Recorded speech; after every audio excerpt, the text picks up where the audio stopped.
Bapak Ustadz Dr. Mat Ali maaf apabila salah dalam penyebutan nama Ustadz. Namun sebelumnya, Bismillahirrahmanirrahim. Assalamualaikum warahmatullahi wabarakatuh. Alhamdulillah alladzi بلغ أعمارنا إلى آخر شهر رمضان والذي أنعم علينا بالكثير من النعم ومنها نعمة الإيمان والإسلام والصلاة والسلام على خير الأنام سيدنا وحبيبنا شفيعنا ومولانا محمد صلى الله عليه وسلم وعلى آله وأصحابه ومن تبعهم بإحسان إلى آخر الأيام وبعد.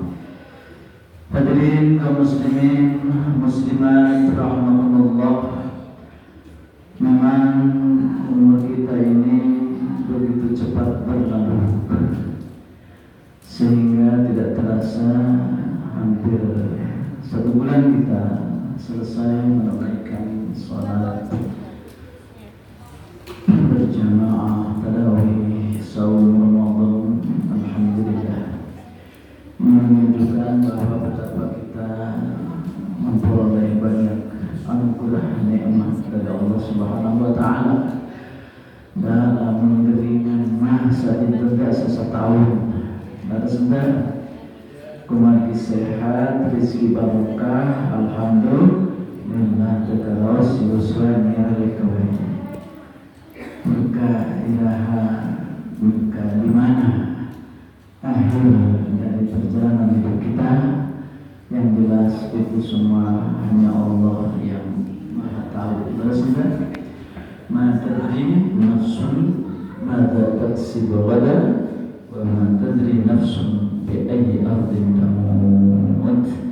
Tidak ada satupun manusia yang mengetahui apa yang akan diperbuatnya hari esok, juga tidak ada seorang pun yang tahu di tempat mana dia akan meninggal.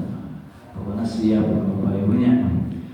Pada akhirnya kita harus kembali kepada Allah Subhanahu wa taala karena kita sudah berjuang. Perjalanan hidup kita adalah ibadah, sekaligus juga adalah khalifah. Maka Ramadan ini mengasah ulang, mentarbiyah ulang akan posisi tugas yang harus ditambah. Ramadan berat dengan harus berlapar-lapar. Ada qiyamul lail yang sebenarnya tidak wajib tapi merasa wajibnya. Sudah, tarawih wajib atau sunnah tapi merasa wajibnya. Ini karena anugerah bulan suci Ramadan. Kalau di luar Ramadan kita kadang-kadang sholat sunnah itu pilih-pilih, betul tidak? Dan kurang semangat. Tapi Ramadan semua ibadah menjadi semangat.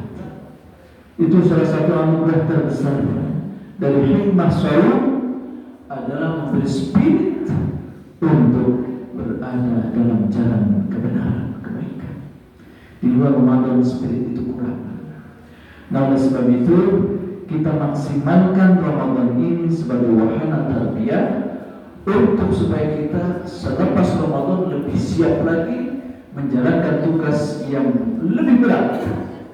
Tugas yang lebih berat, yaitu perjuangan kita sebagai khalifah dan abid. Sebagai khalifah kita dimintai tanggung jawab untuk mengurus duniawi kita. Ibadah adalah komitmen kita kepada Allah. Kehilafahan kita menjadi bernilai ibadah jika kita menunaikan tugas-tugas kehidupan kita, duniawi kita, landasannya karena Allah. Maka semua bernilai ibadah. Jadi khilafah dan ibadah satu kesatuan. Khilafah akan menjadi ibadah, ibadah merupakan wujud daripada khilafah. Maka kedua hal itu hanya beda titik tekan. Artinya Bapak Ibu, kita di dunia ini memang punya tugas berat. yaitu untuk menata mengelola dunia ini.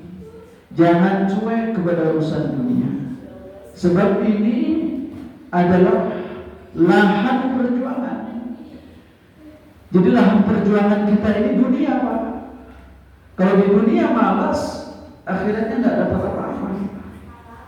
Oleh sebab itu, maka Ramadan berdimensi duniawi dan ukhrawi. Ramadan berdimensi ibadah dan sosial.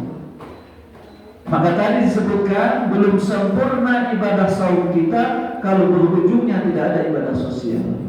Apa? Yaitu zakatul fitrah. Jadi kesempurna orang ibadah ritual ke Allah, tapi urusan sosial kemasyarakatan kita abaikan. Kita tidak peduli. Bukan muslim. Bukan muslim orang yang tidak peduli kepada tetangganya, kepada sesamanya, kepada bangsa dan negaranya. Bukan muslim. Man lam yahtamma bi amril muslimin falaysa minhum. Barang siapa yang tidak peduli kepada urusan umat, bukan orang Islam. Artinya apa? Semua ibadah dalam Islam ini selalu berdimensi dunia ukhrawi, berdimensi ibadah mahdoh dan ibadah berjamaah. Hampir semua. Perintah sholat selalu beriringan dengan perintah apa? Ayo, perintah sholat selalu beriringan dengan perintah zakat. Kunaha perintah sholat merasa wajib melaksanakan sholat, tapi urusan zakat tidak merasa wajib seperti sholat. Sami.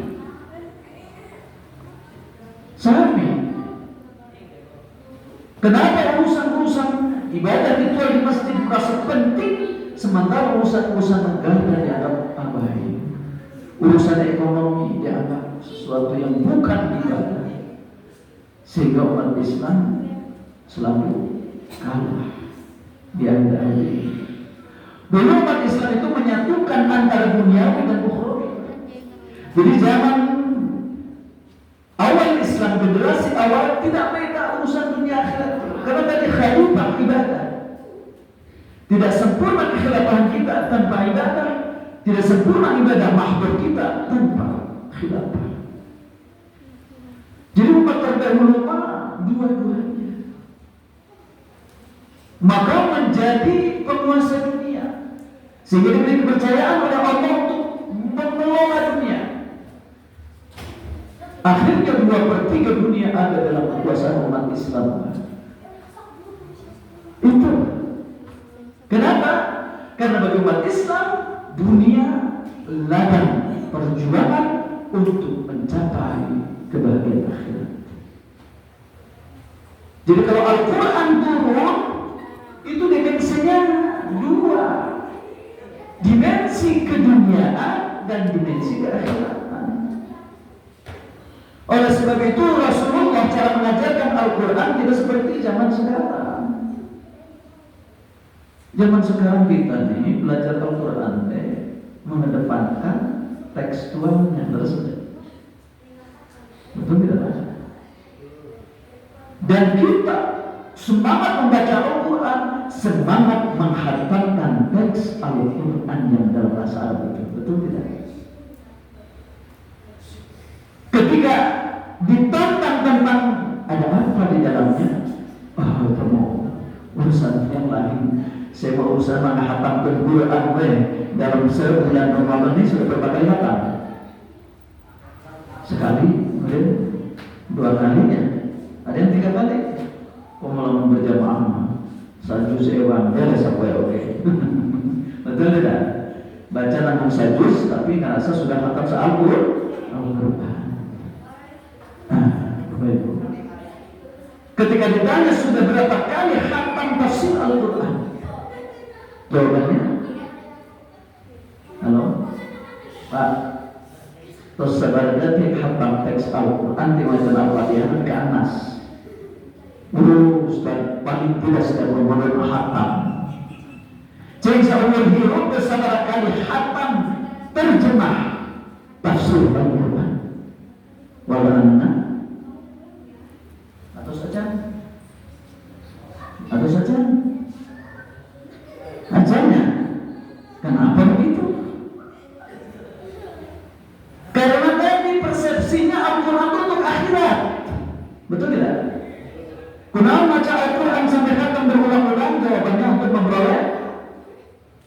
Rol naon? Ayo. Ngahatamkeun Al-Qur'an. Berulang-ulang jawabannya untuk ngobrol apa? Terus pertama itu Pak, kamu naon kurang ngahatamkeun Al-Qur'an di Ramadan? Ayo kami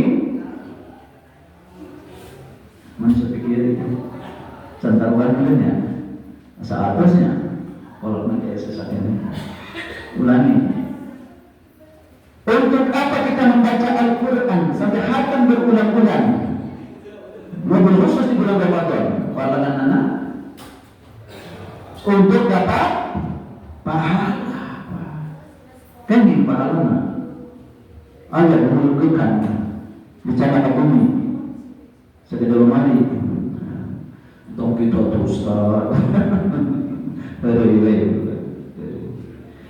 hari sami bapak pantas ditaroskan ke jamaah di Malaysia ada 4 tahun di Malaysia milih ilmu kieu ustaz mah hari bulan Ramadan terima remah kau nggak masjid ceramah persis kayak kieu di Malaysia ini tuan-tuan dah berapa kali khatam Al-Quran alhamdulillah ustaz kamu dah khatam 2 kali 3 kali ustaz. Pertanyaan dari Ustaz, untuk apa tuan-tuan makcik-makcik menghatamkan Al-Quran berulang-ulang? Jawaban Ustaz disebut Ustaz untuk dapat pahala Ustaz. Sama tak? Sehingga sama sehingga kontak gitu ya orang Malaysia. Masya Allah. Salah tidak kita baca Al-Quran untuk dapat pahala? Tidak, karena memang kata Rasul, man qara'a harfan min kitabillah falahu ajruhu, ya, dia akan memperoleh bi asyri amsalihha. Setiap huruf dapat 10 pahala. Alif lam mim, alif 1, lam 1, mim 1 mesti 10 pahala. Lalu sudah seberapa kali hatam? 3 kali Ustaz, 3 kali 6.326 ayat. Bayangkan seayat ayat 110. Wah, penuh pahala ulama sudah. Ada sudah. Jika Al-Quran kamu naon turun ke Al-Quran untuk apa diturunkan oleh Allah dalam dunia ini?